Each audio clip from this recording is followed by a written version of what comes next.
નમસ્કાર મિત્રો, એક વાત જણાવો કે જ્યારે આપણે મંદિરે જઈએ છીએ ત્યારે પ્રસાદમાં શું મળે છે?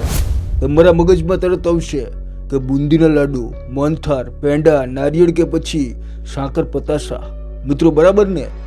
પણ હું આપને એમ કહું કે ભારતમાં એક એવું મંદિર છે કે જ્યાં પ્રસાદમાં લાડુ નહીં પણ હક્કા નૂડલ્સ મળે છે.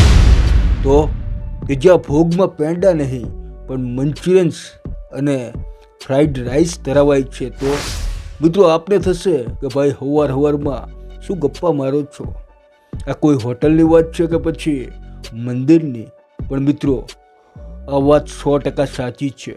આ કોઈ હોટલ નથી પરંતુ માતાજીનું જાગતું ધામ છે. આજે આપણે એક એવા મંદિરની સફરે જવાના છીએ કે જ્યાં ભક્તિ દેશી છે પણ પ્રસાદ વિદેશી છે. આપને જાણવું છે કે આ મંદિર ક્યાં છે અને આખરે માતાજીને નૂડલ્સ કેમ ચડે છે. તો મિત્રો વિડીયોના અંત સુધી જોડાયેલા રહેજો, કારણ કે આ સ્ટોરીમાં જે ચમત્કાર છે એ સાંભળીને તમારા રૂવાડા ઊભા થઈ જશે. મિત્રો આપણી આ સફર શરૂ થાય સિટી ઓફ જોય એટલે કે કોલકાતાથી. મિત્રો કોલકાતામાં એક વિસ્તાર છે કે જેનું નામ છે ટાંગરા. હવે આ ટાંગરા એટલે કે ભારતનું નાનું ચીન. આખા ભારતમાં તમને ક્યાંય જોવા ન મળે એવું વાતાવરણ અહીં જ છે. આ વિસ્તારમાં પગ મૂકતાની સાથે જ તમને હવામાં અગરબત્તીની સુગંધની સાથે લસણ અને સોયા સોસની મહેક પણ આવશે. મિત્રો અહીંના લોકો ભલે દેખાવમાં ચીની લાગે પણ દિલથી પૂરેપૂરા ભારતીય છે. અને આ વિસ્તારની એક સાંકડી ગલીમાં આવેલું છે એ અજીબો ગરીબ મંદિર, ચાઇનીઝ કાલી મંદિર. બહારથી જુઓ તો તમને કોઈ સામાન્ય મકાન જેવું લાગે છે પણ અંદર જે થાય છે તે આખી દુનિયામાં ક્યાંય નથી થતું. તો ચાલો જાણીએ કે આ મંદિર કેવી રીતે બન્યું, કારણ કે એની પાછળ એક દર્દનાક અને ચમત્કારિક કહાની છે. મિત્રો વાત છે આશરે 60 વર્ષ પહેલાની. એ સમયે કોઈ ભવ્ય મંદિર નહોતું, બસ ઝાડ હતું અને એના મૂળમાં સિંદૂર લગાવેલા 2 કાળા પથ્થરો હતા. સ્થાનિક લોકો માનતા હતા કે અહીં કોઈ શક્તિનો વાસ છે.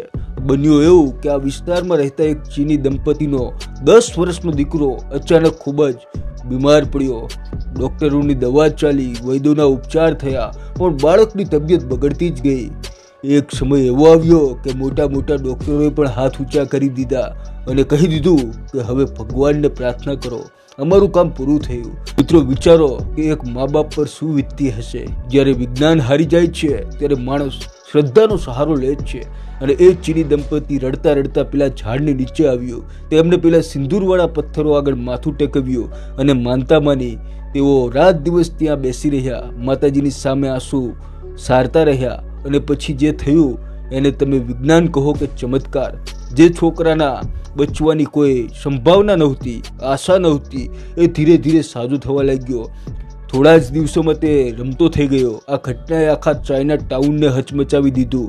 ચીની લોકોને ખાતરી થઈ ગઈ કે અહીં સાક્ષાત માં કાળી બિરાજમાન છે. અને પછી બધા ભેગા મળીને ત્યાં ફાળો ઉઘરાવ્યો અને ત્યાં બનાવી દીધું એક ભવ્ય મંદિર. હવે આપના મનમાં પેલો સવાલ થતો હશે કે ભાઈ એ બધું તો બરાબર છે પણ પ્રસાદમાં નૂડલ્સ કેમ? તો મિત્રો સાંભળો એનો દેશી જવાબ. આપણી ભારતીય સંસ્કૃતિ કહે છે કે જેવું અન્ન તેવું મન, અને આપણે જે જમીએ છીએ તે જ ભગવાનને જમાડીએ છીએ. મિત્રો ગુજરાતી હોય તો થાળમાં દાળ ભાત રોટલી ધરાવે, પંજાબી હોય તો પરોઠા ધરાવે. તો હવે આ મંદિરના ભક્તો કોણ છે? ચીની લોકો. અને તેમનો મુખ્ય ખોરાક શું છે? Noodles, chop suey, fried rice. બસ એટલે જ અહીં પરંપરા શરૂ થઈ ગઈ કે ભક્તો પોતે જે સૌથી ભાવતી વસ્તુ હોય તે આ માં કાળીને અર્પણ કરે છે. તમે મંદિરમાં જાઓ એટલે તમને પૂજારી હાથમાં પ્રસાદ આપે. તમે ખોલો તો અંદરથી ગરમા ગરમ વેજ નૂડલ્સ નીકળે. છે ને જોરદાર વાત?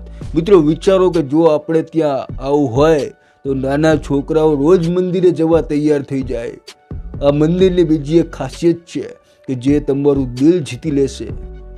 મિત્રો અંદર ગર્ભગૃહમાં એક બંગાળી પંડિતજી શુદ્ધ મંત્રોચ્ચાર સાથે આરતી કરે છે અને બહાર હોલમાં ચીની ભક્તો બૌદ્ધ ધર્મ પ્રમાણે લાંબી સુગંધીદાર અગરબત્તીઓ અને મીણબત્તીઓ પ્રગટાવે છે. મિત્રો અહીં એક ખાસ રિવાજ છે કાગળ સળગાવવાનો.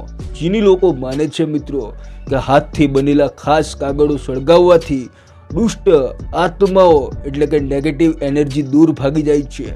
મિત્રો દિવાળી હોય કે પછી ચાઇનીઝ ન્યૂ યર, અહીં હિન્દુ અને ચીની બંને ખંભે ખંભા મિલાવીને ઉજવણી કરે છે. આ મંદિર સાબિત કરે છે કે શ્રદ્ધાની કોઈ ભાષા કે ધર્મ નથી હોતો. તો મિત્રો, આ હતું ભારતનું એકમાત્ર ચાઇનીઝ મહાકાળી માતાજીનું મંદિર, જેના પર આપનો શું અભિપ્રાય છે કોમેન્ટમાં જરૂર જણાવજો. ફરી મળીશું એક નવા વિડીયો સાથે. જય હિન્દ.